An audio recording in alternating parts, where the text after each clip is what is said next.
Alrighty, ladies and gentlemen, we are hopping into round 2 of week 1 for our budget pirate progression series in our gameplay breakdown. And for round 2, we were paired up against Carrot. This is not a leader that I've played against much before, as I did not have an opportunity to play much during the OPO8 rotation.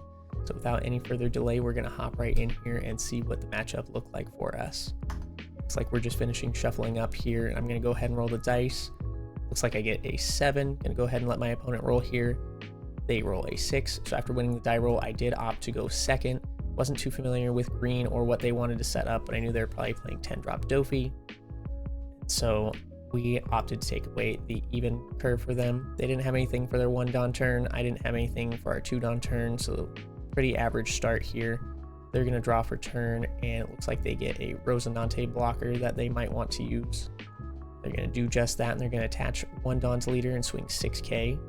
And go ahead and take the life, see if I can get what I want into my hand. I'm going to have 4 Dawn up here. I'm going to use the leader ability, take 1 card to hand, add an extra Dawn, and then we're going to go ahead and swing 6k into lead here.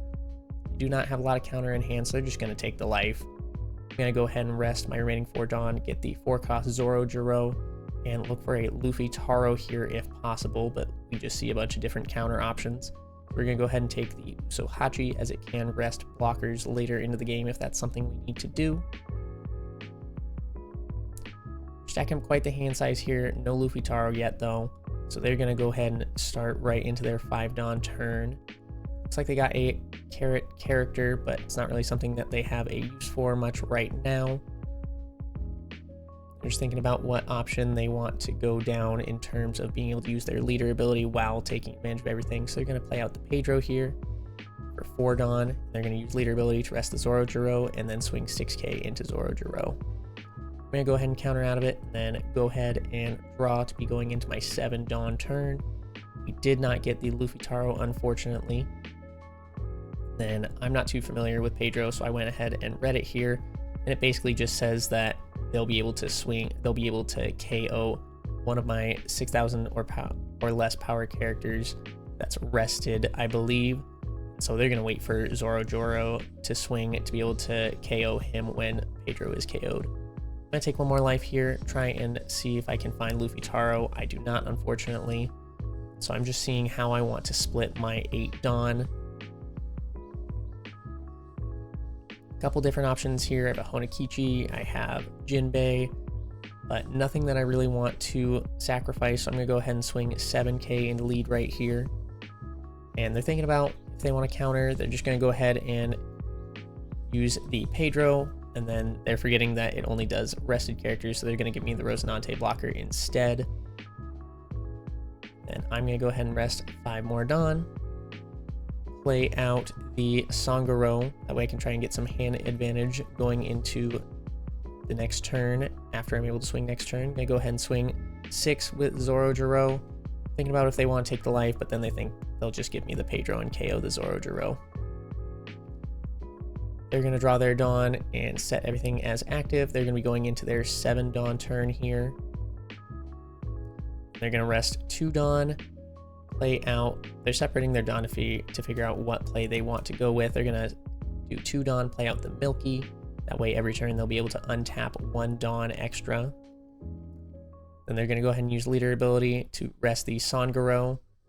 Then they're gonna go ahead and rest 3 Dawn for the Nekomushi blocker, give them another blocker on board to be able to defend that Milky.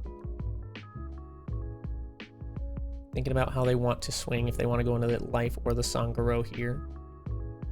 They're going to use Milky, untap 1 Dawn, then rest all 3. Play out the Luna event here to make sure Sangoro is not going to be untapped. Then they're just going to swing 5 at life. Counter out of it with 1k and draw for turn here. I believe here we are going into my 10 Dawn turn because I've been a little bit greedy with my leader ability.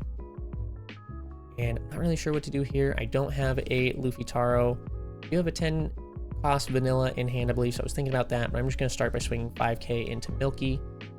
They don't have a lot of counter in hand at all to be able to defend out of that and don't want to give me the blocker, so they're just going to let it go. Well, actually, it looks like they decided to give me the Nekomushi blocker instead, so I'm going to rest 5 here, play out the Sangoro, and another 5, and play out the Jinbei blocker, which is a 5/7 on my opponent's turn.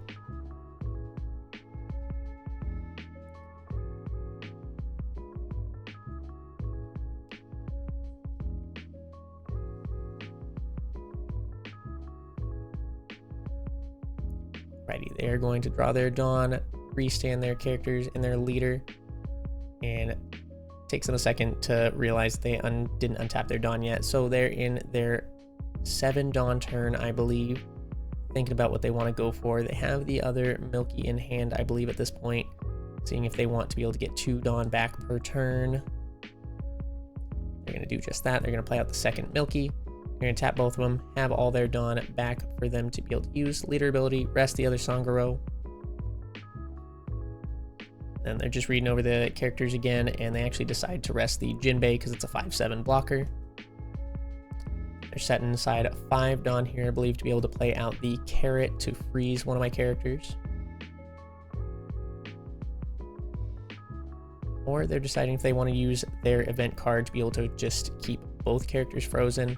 Both options would not be bad here, as it would kind of stall me in my efforts to be able to swing heavy at face. They're going to go with the event.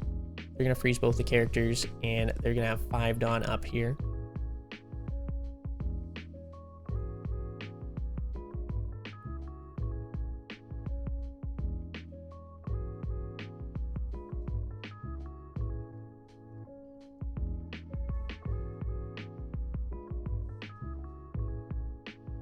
They're going to rest 5 Dawn here, play out the Carrot.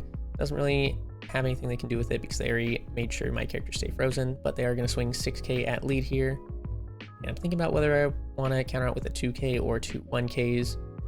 So just kind of seeing what I want to pitch out here, and I'm going to use the Usahachi, counter out with 2k, and go into my next turn.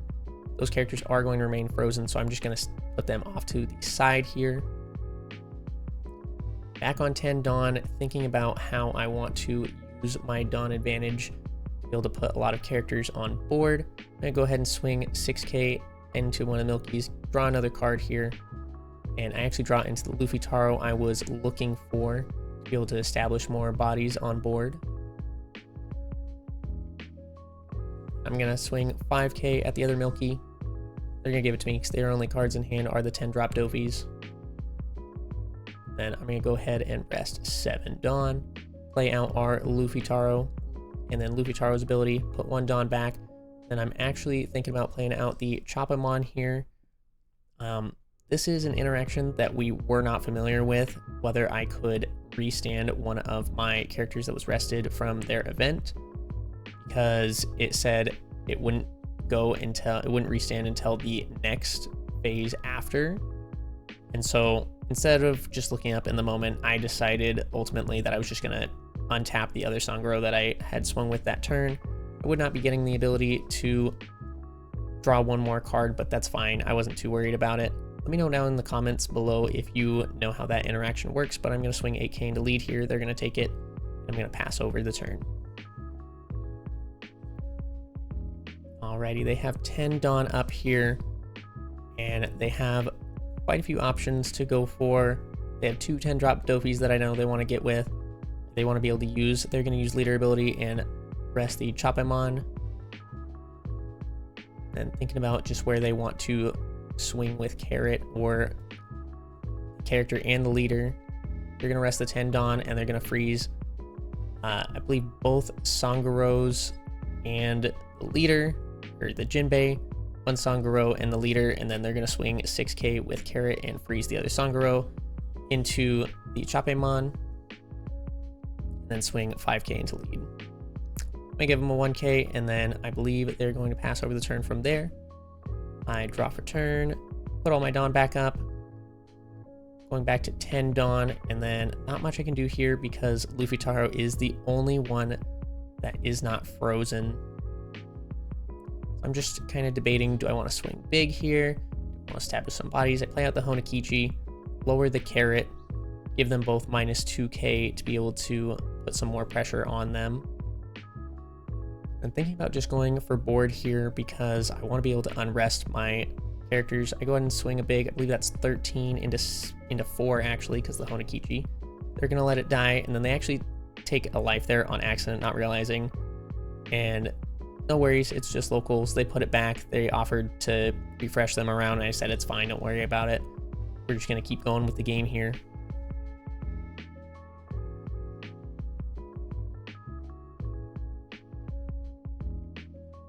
They're going to restand their leader, restand the 10 Dawn, play out the other 10k Doflamingo, and they're going to put a freeze onto a few different characters here. They know they want to freeze the Luffy Taro, and just thinking about if they want to freeze the Sangoros or the Jinbei or even the leader.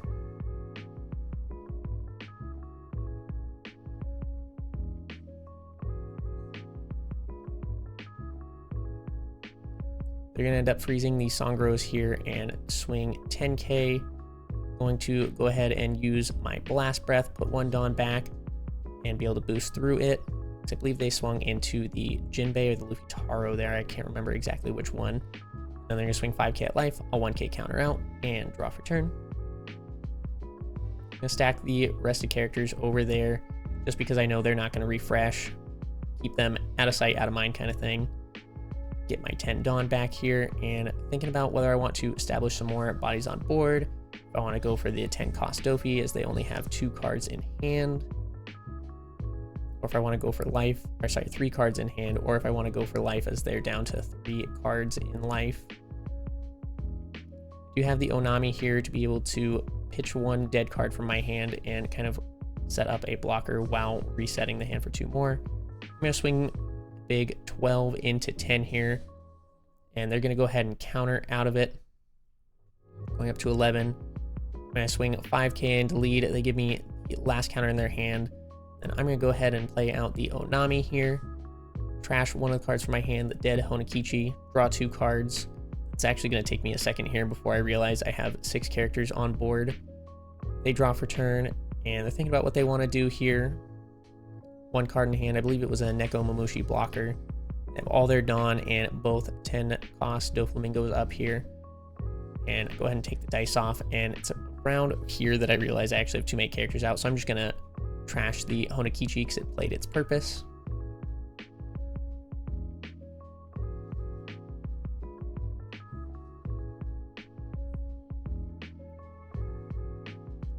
They're going to rest 3 Dawn here, play out the Neko Momoshi blocker. That way, if I swing big into their board, they're going to be able to do something about it, and they're also going to be able to use leader ability to rest my Jinbei blocker. That way I can't get a free 7k block. 7 Dawn up here, just thinking about how they want to use it most efficiently. They're going to swing 10k here to the Sangoro. Thinking about whether I want to block with the Onami or if I just want to let the Sangoro go. Leaving Sangoros up would give me more card advantage in hand, so I'm going to go ahead and block there. I'm going to swing another 10k into the Sangoro again, and this time I just have to let it go, unfortunately. Do have 7 Dawn up, so they're just going to swing a massive 12k somewhere. I'm counting out the counter in my hand here, thinking about if they go into Luffy Taro, if I want to save it. I actually decided to go into the second Sangoro, and with that target, I don't think I'm going to be able to have enough to pitch out here. And so just keep doing the math to see, do I want to be able to preserve the card advantage? No, I am going to let the Sangoro go. And that's going to be the end of my opponent's turn. Draw for turn here. I have 2 big bodies that I can be using to swing. They have no cards in hand. Thinking about whether I want to just go for it because I have the Frenosuke in hand, but they do have a Neko Momoshi blocker up. They have no cards in hand, meaning that I can go for a board here if I do choose to.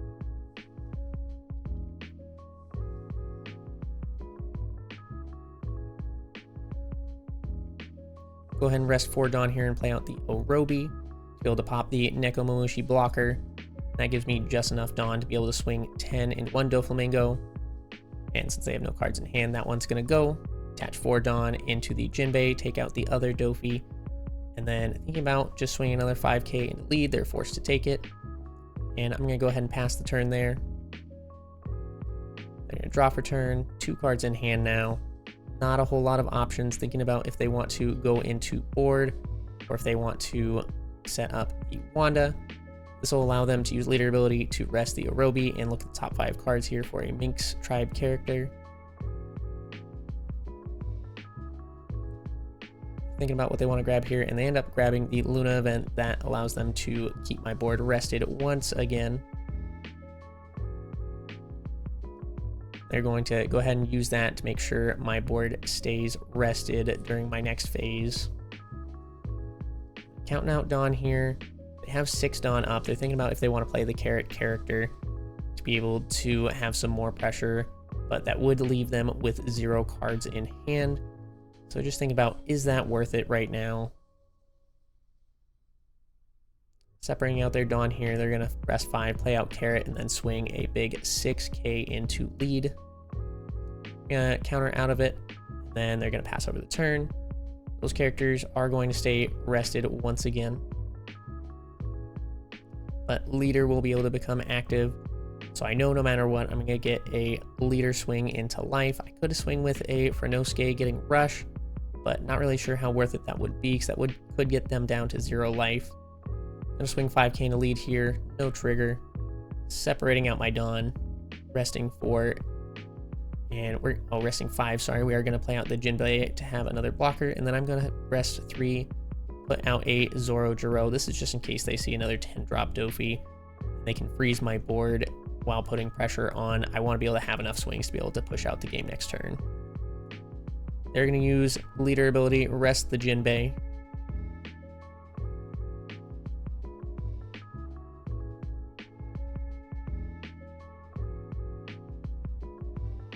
We're going to set 5 Dawn aside here for the Nekomamushi that gains rush if I have so many cards rested on my field. And they're thinking about if they want to push for game here because I am down to 2 life and only 2 cards in hand. I did leave 2 Dawn active. Not that I had any events in hand, but always got to be able to set up a bluff just in case. That way they don't know how much counter you have in hand, or if I ended up seeing it from life, it would come in handy here.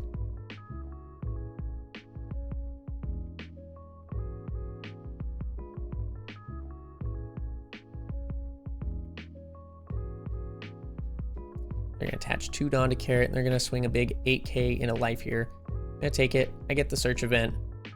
Look at the top 3 and grab another 2k counter here.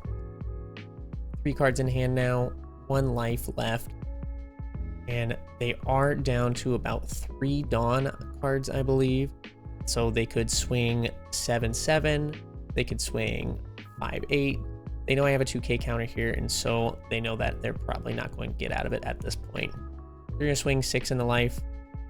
I'm going to go ahead and counter with the 2k, and they're just going to swing 5k with Wanda. I'm going to counter out of both of those swings, and they're just going to scoop it up. And that's the game. We end up taking round 2 here.